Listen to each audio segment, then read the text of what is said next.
Hello everybody, my name is Virtual Ranger Nick. I work for the United States Forest Service here in the Columbia River Gorge National Scenic Area. Today I'm in Bonneville on the Washington side of the gorge, and I'm at the Tanamous Trail. I've never been on this trail before, don't really know what we're going to find up here, but let's take a little walk and see what we find.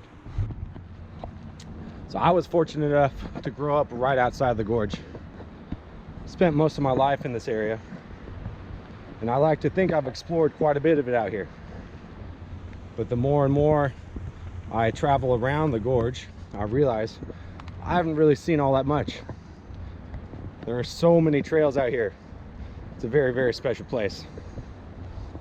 And I find that lots of my friends and acquaintances that I know are kind of getting stuck in going to the places that they know, and they go time after time. I encourage everybody to go out and explore new places. You'll never know what kind of hidden gems you might find out there. So I've came about a quarter mile up this trail so far.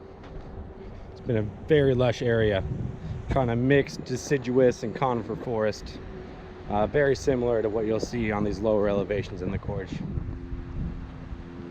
So I've made it the half mile up this trail, and now I've came to the junction right here. It goes south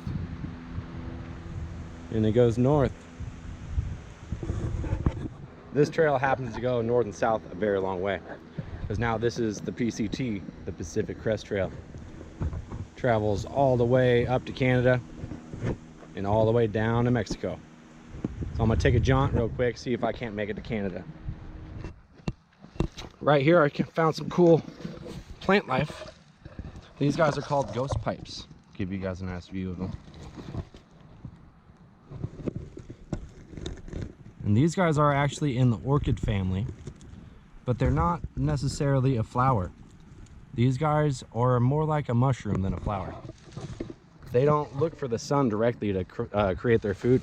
They actually leach off of the roots of other plants that live nearby. So keep an eye out for those things. They're one of my favorite things to find out here in the forest. Just a second ago, stumbled upon some of the local wildlife right up here. See this little rustling in the bushes? Next thing I know, this little black bear popped up, and we were just staring at each other. And it might be tempting to try to kind of talk to the bear, because he's pretty small. This guy was definitely a yearling, if not younger. But one thing you never want to do is make these bears used to seeing humans and feel like they can be safe around humans. So what I did is I made myself really big and I screamed really loud, and he left. And that was the end of it. So if you guys do ever encounter any wildlife out here, please do not feed it. Scare it away. That's better for everybody. So now that I've seen that bear, I guess I should talk about other things you can do to prevent run-ins with wildlife out on the trails. If you're in a group and you're hiking with friends, normally just your guys' conversations are loud enough to scare away any wildlife and make sure they won't come near you. But me, I'm hiking by myself, and I'm hiking pretty quiet, not making many sounds. When I am in bear country, I spent many years up in Alaska, I would actually hike through the woods, and then I'd go, "No bears! No bears!" Especially if you start to hear rustling in the bushes. It's always good just to make your presence known. No bears! See, there he is. I just scared him down the hill. I can hear him rustling around over there. So just making yourself sound loud is normally good enough to scare these guys off, especially in this area. These little black bears, they're very skittish.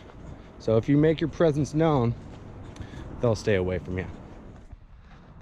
Unfortunately, I think I ran out of time today, so I do not have enough time to make it to Canada. But before I go, figure I'd leave you with some fun Pacific Crest Trail facts. In total, the PCT is about 2,650 miles long. It travels through the states of California, Oregon, and Washington. It was first established in 1968, and on your travels through the Pacific Crest Trail, you pass 3 deepest lakes in the United States, and that's Lake Tahoe, Crater Lake, and Lake Chelan. And that's all the fun facts I have for right now. Thank you.